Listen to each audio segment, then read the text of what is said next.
அனைவருக்கும் வணக்கம். இந்த பதிவில் நம்ம என்ன பார்க்க போகிறோம் அப்படின்னா, மிளகு விரதத்தை பற்றி பார்க்க போகிறோம்.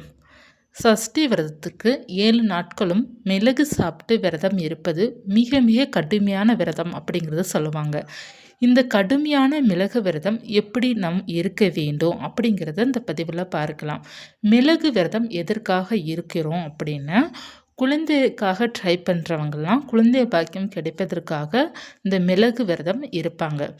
எதற்காக குழந்தை பாக்கியத்திற்கும் மிளகுக்கு என்ன சம்மந்தம் அப்படிங்கிறத சொல்கிறது அறிவியல் ரீதியாகவும் ஆன்மீக ரீதியாகவும் பார்த்தீங்கன்னா, மிளகு பார்த்தீங்கன்னா அதீத காரத்தன்மை கொண்டது அப்படிங்கிறது அவங்க எல்லாருக்குமே தெரியும். முருகன் பார்த்தீங்கன்னா நெருப்பு வடிவமானவர். அதாவது சிவபெருமானுடைய நெற்றிக்கண்ணில் இருந்தால் முருகர் பிறந்தார். நெருப்பு வடிவம் முருகர் சொல்கிறோம். இந்த மிளகு அதிக காரத்தன்மை கொண்டது.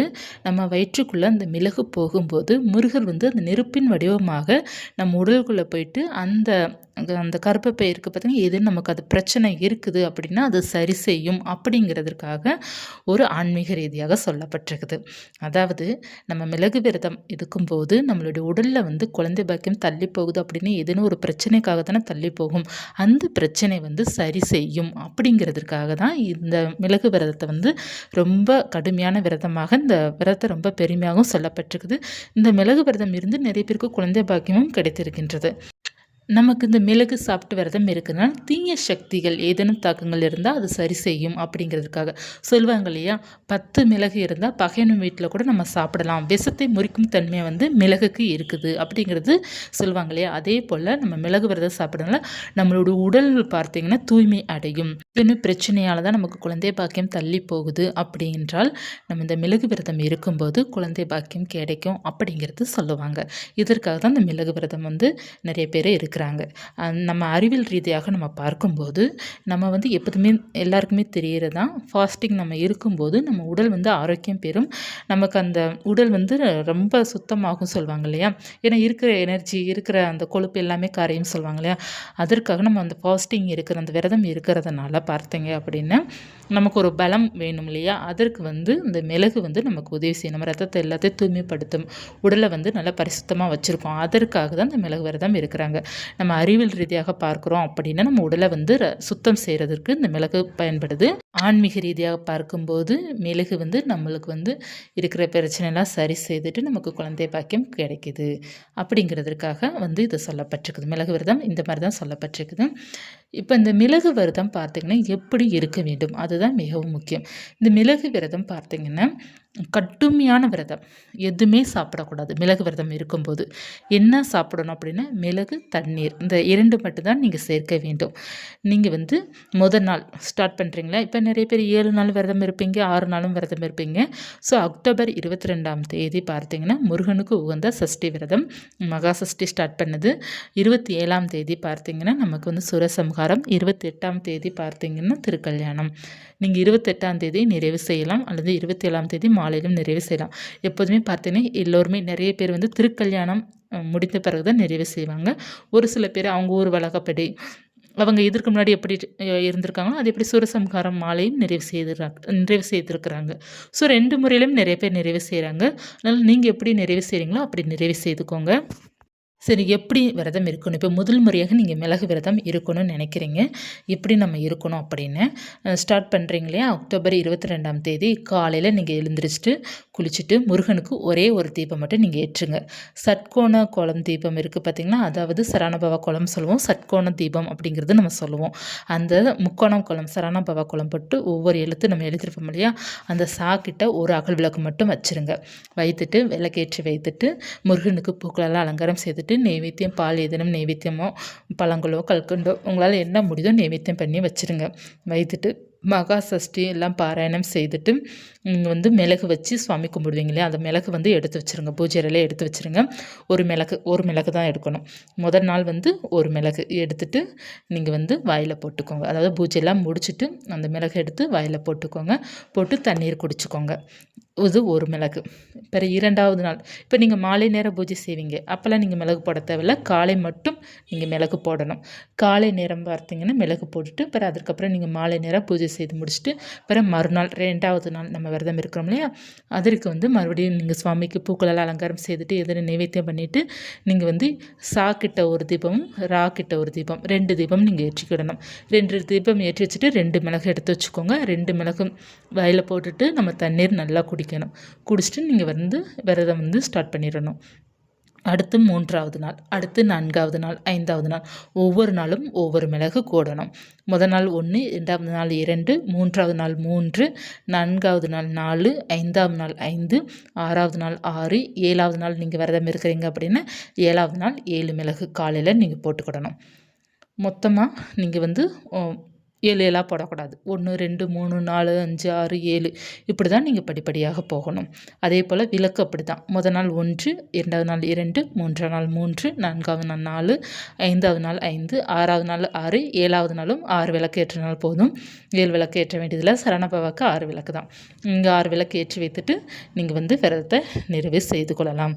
திருக்கல்யாணம் வந்து நீங்கள் காலையிலையும் நிறைவு செய்யலாம், மாலை நேரத்தில் திருக்கல்யாணத்திற்காக அந்த கல்யாண சாப்பாடெல்லாம் நம்ம ரெடி பண்ணி நம்ம விரதத்தை நிறைவு செய்து கொள்ளலாம். இப்போ மிளகு விரதம் இருக்கிறீங்க, இப்போ எதான்னு சாப்பிடணுமான்னு கேட்டால் எதுவுமே சாப்பிடக்கூடாது. இதுதான் கடுமையான விரதம் சொல்லுவாங்க. பால் எடுத்துக்கலாமா, பழங்கள் எடுத்துக்கலாமா, மிளகு விரதத்துக்கு எதுவுமே எடுக்க தேவையில்லை. உங்களால் ரொம்ப முடியல அப்படின்னா இளநீர் இது மாதிரி ஜூஸ் ஐட்டம் ஏதாவது சாப்பிட்டுக்கலாம். ஆனால் மிளகு விரதத்துக்கு எதுவுமே சாப்பிட மாட்டாங்க. அதுதான் மிளகு கடுமையான விரதம். ஒரே ஒரு மிளகு தான் உணவு. தண்ணீர் மட்டும் நல்லா குடிக்கணும். தண்ணீர் நீங்கள் நல்லா குடிச்சிக்கோங்க, அவ்வளோதான். இதுதான் உங்களோட 7 நாளோட உணவு வந்து மிளகு மட்டும்தான். இதற்கு பேர் தான் கடுமையான விரதம் என்பார்கள். நீங்கள் வந்து மிளகு விரதம் இருக்க போகிறீங்க அப்படின்னா நல்லா யோசித்து தான் முடிவு பண்ணணும். 2 நாள் மிளகு விரதத்தை இருந்துட்டு 3ஆம் நாள் கேன்சல் பண்ணிடக்கூடாது. ஏன்னா நிறைய பேர் அப்படி தான் செய்வாங்க. ஏன்னா முடியாது, நமக்கு வந்து எல்லாராலையும் இந்த மாதிரி மிளகு விரதம் இருக்க முடியுமான்னா முடியாது. வைராக்கியம் வேண்டும். ஒரு நான் கடவுளுக்காக நான் இருப்பேன் அப்படிங்கிற அந்த வைராக்கியம் இருப்பவர்கள் மட்டும்தான் இந்த விரதத்தை வந்து நிறைவு செய்ய முடியும். இந்த விரதத்துக்கு தேவையானது மன உறுதி, மன வைராக்கியம். நான் கட்டாயமாக நிறைவேற்றுவேன் இந்த விரதத்தை முழுமையாக அப்படிங்கிற முழு நம்பிக்கை, முருகன் மேலே அதீத நம்பிக்கை. முருகர் என்னை பார்ப்பார், என்னை காப்பாற்றுவார், எனக்கு வந்து எந்த பிரச்சனையும் வரவிடாமல் பார்த்துப்பார் அப்படிங்கிற முழு நம்பிக்கை இருக்கிறவர்கள் மட்டும்தான் அந்த விரதத்தை மட்டும் நிறைவு செய்ய முடியும். மற்ற விரதம் கூட நீங்கள் பால் பழங்கள் ஏதேனும் ஒன்று சாப்பிட்டுட்டே நீங்கள் சமாளிச்சிடுவீங்க. ஆனால் மிளகு விரதத்தை நீங்கள் ஒன்றுமே எடுத்துக்கக்கூடாது. மிளகை தவிர எதுவுமே எடுத்துக்கக்கூடாது. மிளகு தண்ணீர் நல்லா குடிக்கலாம். நீங்கள் வந்து மிளகு சாப்பிடும்போது மட்டும் தான் தண்ணி குடிக்கணுமானா இல்லை, அந்த நாள் முழுவதும் மதியம் தண்ணி குடிக்கலாம். ஒரு மணி நேரத்துக்கு ஒருக்க 2 மணி நேரத்துக்கு ஒருக்க தண்ணி குடிச்சிக்கிட்டே இருங்க. தினமும் 3 லிட்டர் தண்ணி கட்டாயமாக குடிங்க, ஒன்றும் தவறில்லை. தண்ணீரும் மிளகு மட்டும்தான் அந்த விரதத்திற்கு. முடியல அப்படிங்கிறப்ப இளநீர் ஏதாவது சேர்த்துக்கோங்க. இது வந்து முடியாத பட்சத்தில் மட்டும் தான் நான் சொல்கிறேன். ஏன்னா மிளகு விரதத்துக்கு எதுவுமே சாப்பிட மாட்டாங்க. நான் அதையும் கிளியராக சொல்லிடுறேன். ஏன்னா அதனால தான் இது கடுமையான விரதம் அப்படிங்கிறது சொல்கிறாங்க. இப்போ வந்து நம்ம இந்த விரதம் இருக்க முடியாதவர்கள் நீர், பிறகு ஜூஸ், இந்த மாதிரி பால் பழங்கள் எடுத்துக்கிட்டு அந்த விரதம் இருக்கலாம். அதுக்கடுத்து இல்லை எனக்கு பால் பழங்கள் சாப்பிட்டாலும் எனக்கு முடியாது அப்படி இருப்பவர்கள் ஏதேனும் சாப்பாடு சாப்பிட்டு ஒரு வேளை சாப்பிட்டு நம்ம வந்து விரதம் இருக்கலாம். ரொம்ப நல்ல விரதம், நம்ம உடல் ஆரோக்கியத்தை கொடுக்கக்கூடியதான் இந்த மிளகு விரதம். ஆனால் மிகவும் கடுமையான விரதம்.